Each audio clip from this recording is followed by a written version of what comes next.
Morning, everybody. Glad you could join me again this week for Sunday school and look forward to the opportunity to gather together again in person, and hopefully that's going to be sooner rather than later. Today, we're finishing up the series on the Sermon on the Mount that Jesus did and is listed in Matthew chapter 5. And we'll look at verses 43 through 48. I'm going to go ahead and read those, and then we're going to delve into it a little bit. But let's go ahead and look at those scriptures now. Matthew chapter 5 verse 43, it starts with, "You have heard that it was said, you shall love your neighbor and hate your enemy. But I say to you, love your enemies and pray for those who persecute you, so that you may be sons of your Father who is in heaven. For he causes his sun to rise on the evil and the good, and sends rain on the righteous and the unrighteous. For if you love those who love you, what reward do you have? Do not even the tax collectors do the same? If you greet only your brothers, what more are you doing than others? Do not even the Gentiles do the same? Therefore you are to be perfect as your heavenly Father is perfect." So those are the scriptures the challenges that Jesus lays out for us in that. And how easy is it for you to love somebody who maybe is you would consider an enemy, or somebody who's kind of done you wrong or something like that? Is it difficult? Can you effectively pray for somebody if you don't have a relationship, if you don't love them, if you don't have that Christ-like love for someone? And that's something that we have to really look inward to do, to take care of, because we all have people that we may not get along with or don't like, or whatever the case may be. We've had somebody do something wrong us in some way. And so we have to be able to put that behind us. We have to be able to forgive. We have to be able to move on, because in the grand scheme of things, it's what God wants us to do. So that's the main thing that we have to look at. Now, we've always heard that we should like or love our neighbors, but our enemies, we're not going to pay any attention to them. They're our enemies, and we're not going to do that. So I'm going to ask you, who would you even say that your neighbors are? That's the first question that I really have. Is your neighbors just a person who lives in close proximity to you? Is it just the person next door or across the street? Or is it basically everybody and anybody that you would come in contact with on a daily basis? So if it's anybody that you would come in contact with, why is it a good thing to love them, even if you don't necessarily know them? Well, that's just the compassion that we show as Christians, and that's what we have to do. What are some of the ways that you benefit by loving the people that are around you? That's another question that the curriculum poses that you have to stop and think about. Our family, we love our family. We're always around them. They're there for us. They provide for us. They help us when we need help. But can other people do the same thing? And I think that's what Jesus was trying to tell us. It's not just somebody who may have wronged us or whatever. It's just anybody. Somebody that have you ever had just someone perform a random act of kindness for you that you never really even thought, you never even knew who the person was, possibly? I want you to think for a minute and ask yourself, who are your enemies? Who would you say is an enemy of yours? And does it feel kind of natural for you to not trust them, and to maybe even completely dislike them, or be angry with them, or hold that grudge, or whatever the case may be? And I want you to think too, is this healthy? Is this what we're supposed to do? And then I'll ask you this: is it impossible to love someone who doesn't love you back? How difficult is that? If there's somebody that you are distant with or whatever, but you still have that emotional connection, that emotional tie to, is there a reason that that you have this separation? And how difficult is that to think about? And when you really look at it and delve into it, is it something that's affecting you, and is there something that you can do about that? Curriculum tells it says that we like to think of a neighbor as someone who could naturally help us, or befriend us or whatever. But throughout Jesus's ministry, he challenged culture's idea of only loving people who share our beliefs or brings us a personal benefit. He expands the idea of the neighbor to include people who disagree with us, and even those who may even wish to harm us are our true enemies. How can we actually love our true enemies? And I think that's one of the most difficult questions that a lot of times that people have struggle with giving some sort of a definition for. How do we actually try to love someone who is considered our enemy? And what benefit is there from us loving our enemy? And other than the fact that Jesus tells us that we should, I think that the benefit is showing our enemy that there is a problem or there is an issue with us being enemies in the first place. You've heard people say, make the expression, why can't we all just get along? Well, it's because we have different thoughts and different feelings and different opinions. It's just how strong is your opinion? Sometimes we just have to simply agree to disagree. And that seems to be kind of a lost art, if you will, to agree to disagree. I have my opinion. I'm entitled to it. You have your opinion. You're entitled to it. I'm probably not going to change your opinion. You're probably not going to change mine. So why are we even arguing about it? We can discuss it. Let's talk about it. Maybe I may see something that you see, you don't, or vice versa. And then we can come to some sort of a mutual understanding and a mutual agreement. We may actually change opinions. But even if we don't, what does it really matter? If it really, in the grand scheme of things, again, we can just simply agree to disagree. I don't have to think exactly the same way you do, or you don't have to think exactly the same way I do for us to be able to have a relationship. And that's one of the things that I think that we really need to get into and realize. Now, stop and think about for a moment, if you were there during Jesus's time, if you were an Israelite being oppressed by the Romans, would you have been able to love the Romans? How do you think you would have reacted to hearing Jesus say, love your enemies, not just your neighbors? Do you think that would have been something that was well received?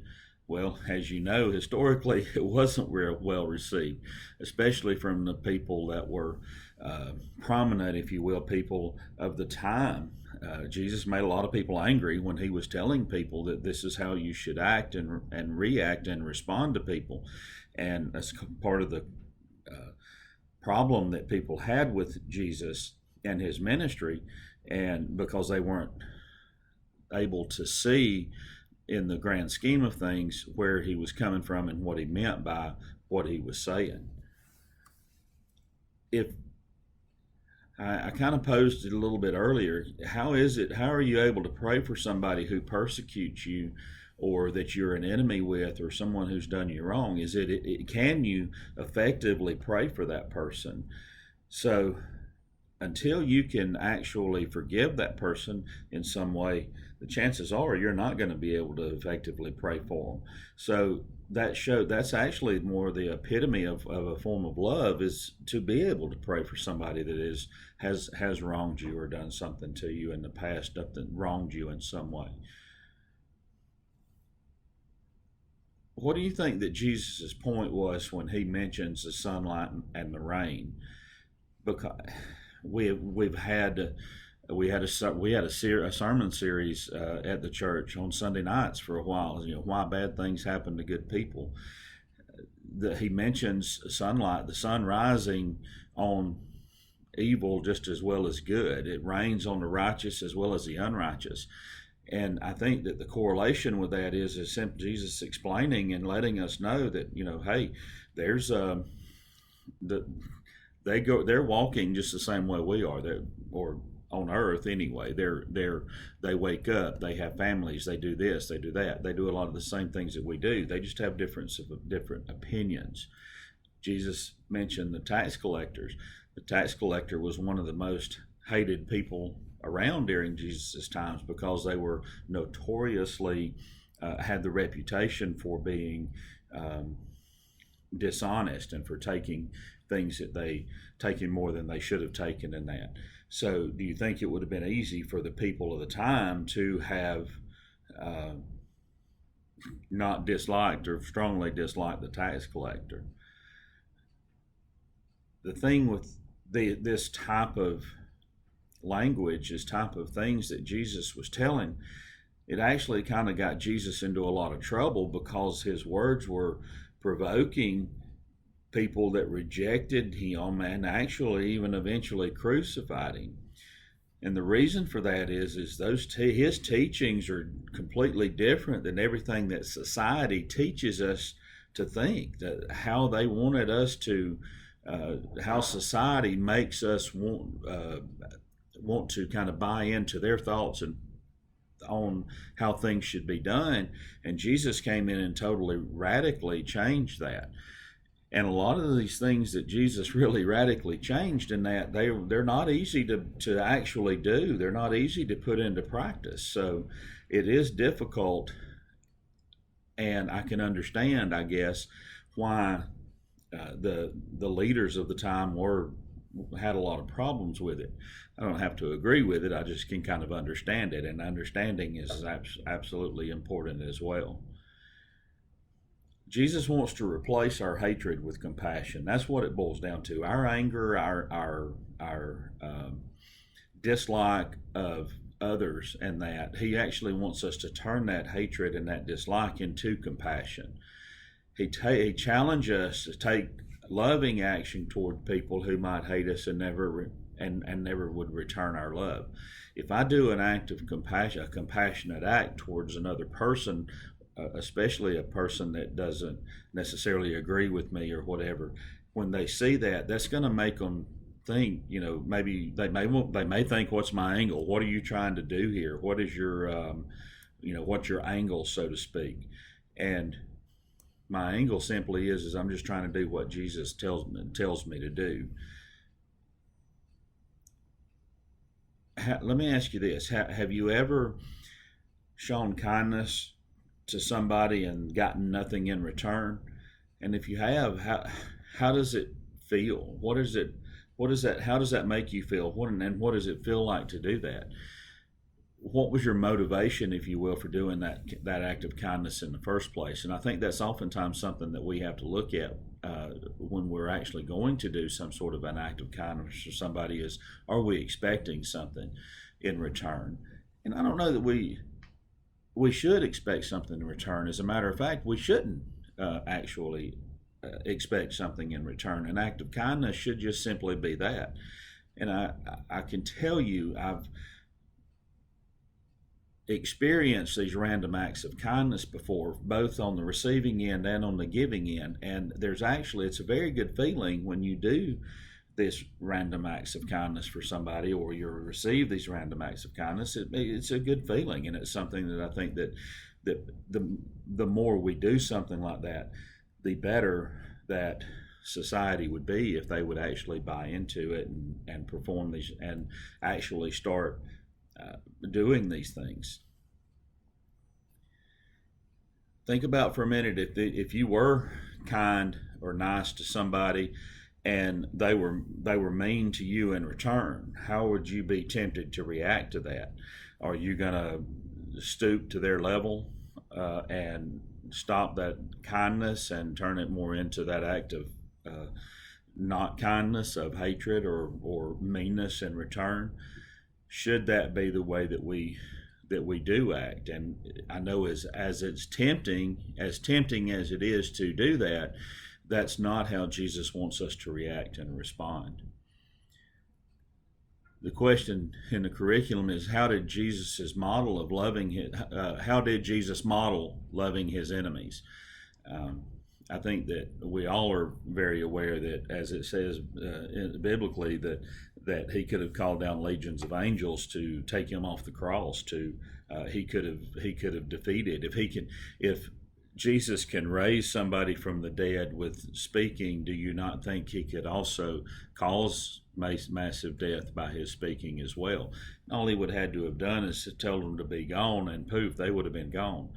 But that's not what he was here for. That's not why he was here. It's not what he was here for, and it's not what he was. It was not the example that he wanted to lead with. So that's something that we have to really look at when we're considering Jesus modeling his love of people. In verse 48 in the curriculum, it says, "How does loving our enemies help us be more like God?" And in verse 48, it says, "Therefore you're to be perfect as your heavenly Father is perfect." Are we able to reach perfection? I feel personally, I feel that absolutely not. There's no way that I will ever reach perfection until I get to heaven, and then I'm not 100% sure that I'm going to be perfect. But the striving for the perfection is what is important, and that's what you need. That's what we need to do on a daily basis, is to strive for that perfection.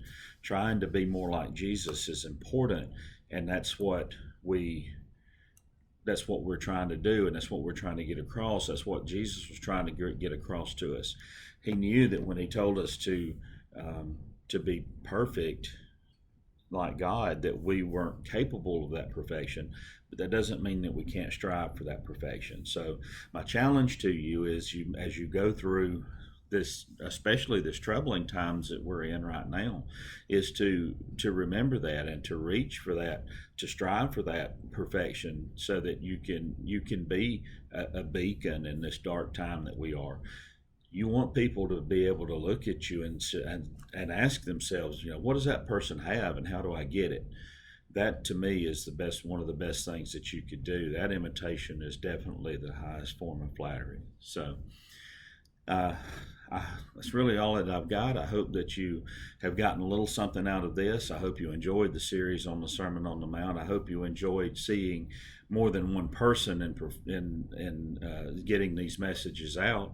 I want to tell Maggie and Josh and Miss Carla that I think they did a great job, and I hope that I can hold a small candle to the job that they did, and just thank them for their willingness and their commitment to doing these lessons as well, in this strange way of doing it. It's difficult. If you haven't been on this end trying to put a message out, it is difficult. So again, hopefully we can do things a little differently in the near future. I look forward to it. God bless you all. Congratulations to our seniors that yesterday, last night, or today Friday or Saturday would have been their actual graduation. Go forth and conquer, guys. That's my challenge to you on that as well. So thank you guys, and look forward to seeing you guys again real soon.